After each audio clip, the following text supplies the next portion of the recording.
Hello everyone, welcome back to our YouTube channel.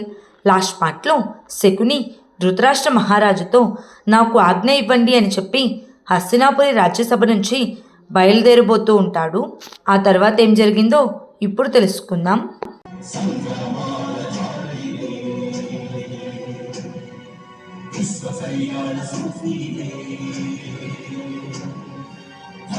ధర్మము ఆది అనంతము సత్యము సత్యము సాధ్యమలంగము జాత్యంకార పర్యవసానము శక్తి ఇదే భక్తి ఇదే జీవన్ముక్తికి మార్గమిదే పంచమ వేద సారం మహాభారతం కృష్ణుడు చూపిన లీల ఇదే జీవన వేద మార్గమిదే గీత జనించిన క్షేత్రమే ఇదే మహాభారతం.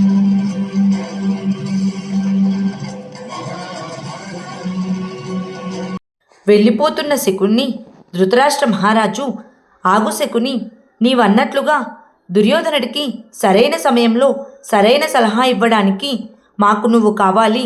నిన్ను గాంధారానికి వెళ్ళమని నేను ఇచ్చిన ఆదేశాన్ని ఇప్పుడే రద్దు చేస్తున్నాను అని అంటాడు. మాకు విశ్వాసపాత్రుడైన సంజయుణ్ణి పాండవుల దగ్గరకు సంధి ప్రస్తావన తీసుకుని వెళ్ళమని వెంటనే పంపుతాను అని అంటాడు. వెంటనే శకుని, వద్దు మహారాజా, సంధి ప్రస్తావన అనేది మొదటగా పాండవుల దగ్గర నుంచే రావాలి. అలా వస్తేనే నా మేనల్లుడు దుర్యోధనుడు సంతృప్తి చెందుతాడు.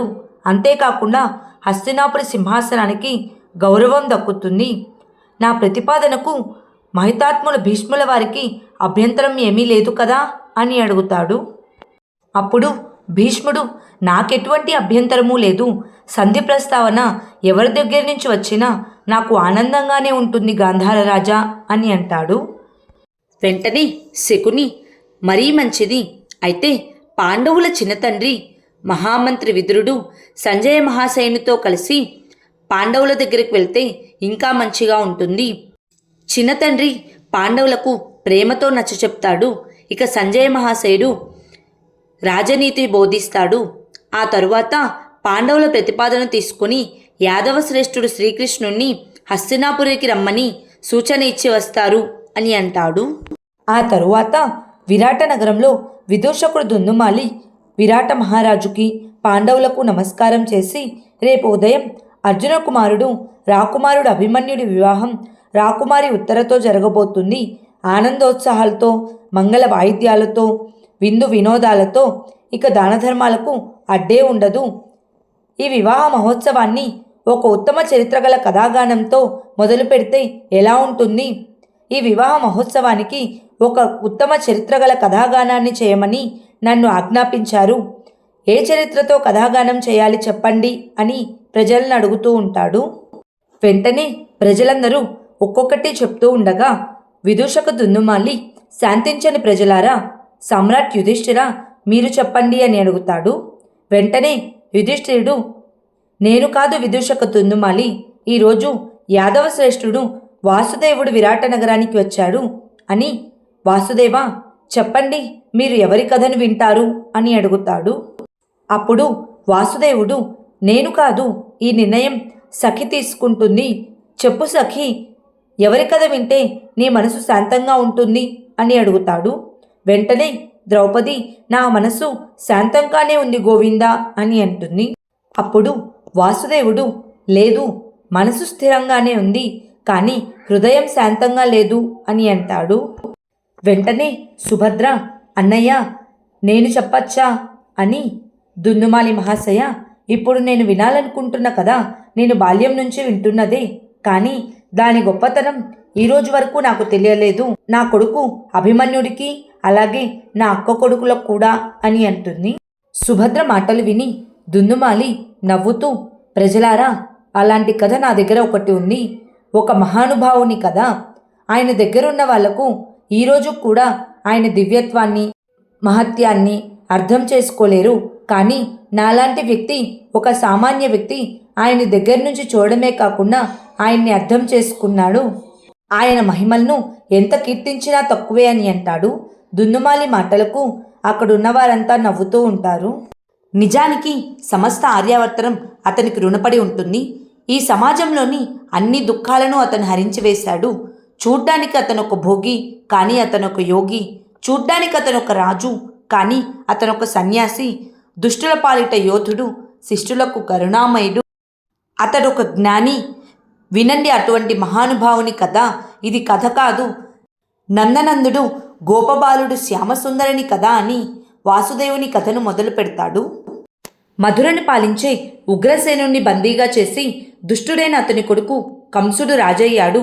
లోభి, పాపి, దుర్మార్గుడు, యాదవ ప్రజల పాలిట యముడు. అతని దౌర్జన్యానికి అంతే లేదు, దాష్టికానికి ఎదురే లేదు. పీడన తాడన అతని లక్షణం, హింసా మార్గమే అతని జీవనం. ఆ తరువాత దేవకి వసుదేవులు పెళ్లి చేసుకుని మధురనగరం దాటి రథం మీద వెళ్తూ ఉండగా ఆ రథానికి అడ్డుగా కంసుడు నిలిచి రథం మధుర నగరాన్ని దాటటానికి వీలులేదు అని అంటాడు. వెంటనే వసుదేవుడు, బావా కంస, ఏమిటి సమస్య అని అడుగుతాడు. అప్పుడు కంసుడు, నా సమస్య ఆ దేవకినే. ఆ దేవకిని నీవు పెండ్లి చేసుకున్నావా వసుదేవా? నీవు ఆకాశవాణి చెప్పింది వినలేదా? దేవకి అష్టమ సంతానం నన్ను వధిస్తుందని. ఇప్పుడు నేను ఈ దేవకిని వధిస్తానని చెప్పి ఒక మల్లుణ్ణి పిలిచి దేవకిని రథం నుండి కిందకి దిగమని పంపిస్తాడు. వెంటనే వసుదేవుడు ఆ మల్లుణ్ణి ఆపి, బావా కంస, ఆకాశవాణి చెప్పింది నిజమేనని నీ చెల్లెలు దేవకిని చంపుతావా అని అడుగుతాడు. అప్పుడు కంసుడు, వసుదేవా, ఆకాశవాణి చెప్పింది ఎప్పటికీ అసత్యం కాదు. అది ఈశ్వరుని వాక్ అని గుర్తించు. అది ఖచ్చితంగా సత్యమే అవుతుంది అని అంటాడు. వెంటనే దేవకి ఏడుస్తూ, అది నీ భ్రమ అన్నయ్యా. నా కొడుకు తన మేనమామని ఎలా చంపుతాడు? అది అబద్ధం అని అంటుంది. అప్పుడు కంసుడు, నాకు అంతా తెలుసు దేవకి. భావదేవకుడు, యాదవశ్రేష్ఠుడు అక్రూరుడు, మిత్రుడు సోమదత్తుడు, వీళ్ళంతా నా రక్తం కళ్ళచూరాలని ఎదురుచూస్తూ ఉన్నారు అని అంటాడు. వెంటనే అక్కడున్న వారంతా, మా దోషాలను లెక్కపెట్టే ముందు నీ పాపాలను లెక్కపెట్టుకో. యాదవులు నీకెప్పటికీ శత్రువులు కాదు. నీవు దివారాత్రాలు నీ కులంలో ఉన్న యాదవులను అత్యాచారం చేస్తూ ఉంటావు, వాళ్ళని హింస పెడుతూ ఉంటావు. చివరికి నీ తండ్రినే నీవు బంధించి ఉంచావు. ఒక మనిషికి అహంకారం పెరిగిందంటే వారిని సమాజం శత్రువుగానే భావిస్తుంది. కంస, నీవు చేసిన అపరాధాలకు దండన తప్పదు అని అంటారు. వెంటనే కంసుడు, నాకు దండన లభిస్తుందా అని వెటకారంగా నవ్వుతూ, నాకు దండన విధించేది ఎవరు అని చెప్పి ప్రజల్లో ఒకతన్ని పిలిచి నిర్దాక్షిణ్యంగా అతని తలను నరికివేసి, గుర్తుంచుకోండి, నేను ఈ రాజ్యానికి ప్రభువును. నాకు విరుద్ధంగా ఎవరైనా మాట్లాడితే వారి తలను ఇదే విధంగా నరికివేసి భూమిపైన పడవేస్తానని వెళ్ళబోతూ ఉండగా వసుదేవుడు అడ్డుగా నుంచొని, మూర్ఖంగా ప్రవర్తించకు కంస, నేనెవరో తెలుసా? యాదవ శ్రేష్ఠుడు సూరసేనుడి కుమారుడను. మా చెల్లెలు వృధను కుంతిభోజ్యం రాజు దత్తత తీసుకున్నాడు. ఆమె వివాహం హస్తినాపుర రాజు పాండుతో జరిగింది. నువ్వు నా పట్ల అపరాధం చేశావంటే పాండు మహారాజు సూరసేనుడు ఇంకా కుంతిభోజ్యం నుంచి వందలాది సైన్యం నీపైన దండయాత్రకు వస్తారు. ఈరోజే నిన్ను చంపేస్తారు అని అంటాడు. వెంటనే కంసుడు పిలిపించు వారందరినీ, నువ్వొక పిచ్చివాడివి. దేవకి అష్టమ సంతానం మాత్రమే నన్ను వధించగలరని ఆకాశవాణి చెప్పింది. ఇది సత్యం. నన్ను ఇంకెవరూ ఏమీ చేయలేరు. నువ్వు కూడా నన్ను ఏమీ చేయలేవు. చూస్తున్నావుగా నా సైన్యాన్ని. ఈ క్షణమే ఇక్కడున్న యాదవులందరినీ చంపేస్తారు అని చెప్పి దేవకిని లాక్కొచ్చి చంపబోతూ ఉండగా వసుదేవుడు, ఆగు కంస, ఒకవేళ ఆకాశవాణి నిజమైతే దానిని మీరెలా నివారించగలరు? ఒకవేళ ఆకాశవాణి అబద్ధమైతే ఇక దేవకిని చెప్పవలసిన అవసరమేముంది? నేను సూరసేను కుమారుడు వసుదేవుణ్ణు. ఈ క్షణాన్ని మిమ్మల్ని వధించగలను. కానీ దానివలన యాదవ ప్రజలపై జరాసంధుడికి కోపం వస్తుంది. దీనివలన ఎవరికీ ఎటువంటి లాభము ఉండదు. నేను దేవకి త్యాగం చేయడానికి సిద్ధంగా ఉన్నాము. ఈ క్షణాన్ని మమ్మల్ని బంధించండి. నేను మీకు వాగ్దానం చేస్తున్నాను, మమ్మల్ని విముక్తులను చేయడానికి హస్తినాపురి కానీ కుంతిభోజ్యం కానీ ఎవరూ మీపైన దండయాత్రకు రారు అని అంటాడు. వెంటనే కంసుడు దేవకిని వదిలేసి, నేను ఈ దేవకికి నీకు ప్రాణదానం ఇస్తున్నాను అని చెప్పి సేవకులను వారిద్దరినీ కారాగారంలో బంధించమని ఆజ్ఞాపిస్తాడు.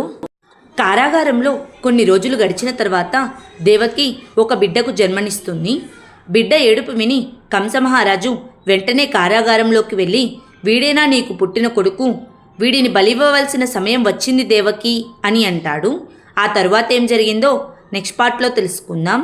Please like, share and subscribe to our YouTube channel. Thank you.